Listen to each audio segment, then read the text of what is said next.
சென்னையில் அணிகலன் தங்கம் விலை வரலாறு காணாத உயர்வு. பவுனுக்கு 600 ரூபாய் அதிகரித்து 1 பவுன் 55,680 ரூபாய்க்கு விற்பனை.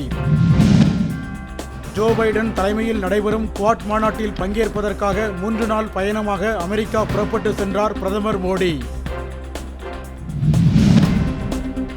இலங்கை அதிபர் தேர்தலில் வாக்குப்பதிவு மும்முரம். நீண்ட வரிசையில் காத்திருந்து ஆர்வமுடன் வாக்களிக்கும் பொதுமக்கள். அதிமுக ஆட்சியில் அடுக்குமாடி குடியிருப்பு கட்டுவதற்கு 27 கோடி ரூபாய் கையூட்டு பெற்றதாக முன்னாள் அமைச்சர் வைத்திலிங்கம் மீது வழக்கு பதிவு. பழனியில் பஞ்சாமிர்தம் தயாரிக்க முழுக்க ஆவின் நெய்தான் பயன்படுத்தப்படுவதாக அமைச்சர் சேகர்பாபு விளக்கம்.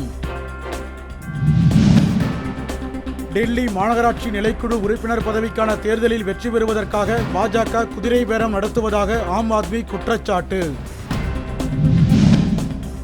வார விடுமுறையொட்டி சென்னையிலிருந்து தமிழகத்தின் பல்வேறு பகுதிகளுக்கு 345 சிறப்பு பேருந்துகள் இயக்கப்படுவதாக தகவல். புதுக்கோட்டை வருவாய் கோட்டாட்சியரின் மகிழுந்து மோதி 2 உயிரிழந்த விவகாரத்தில் ஓட்டுநர் மீது காவல்துறையினர் வழக்கு பதிவு.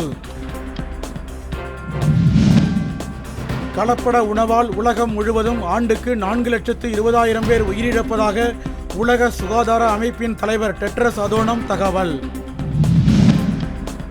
சென்னையில் நள்ளிரவு முதல் விடிய பெய்த மழை காரணமாக வெப்பம் தணிந்ததால் பொதுமக்கள் மகிழ்ச்சி.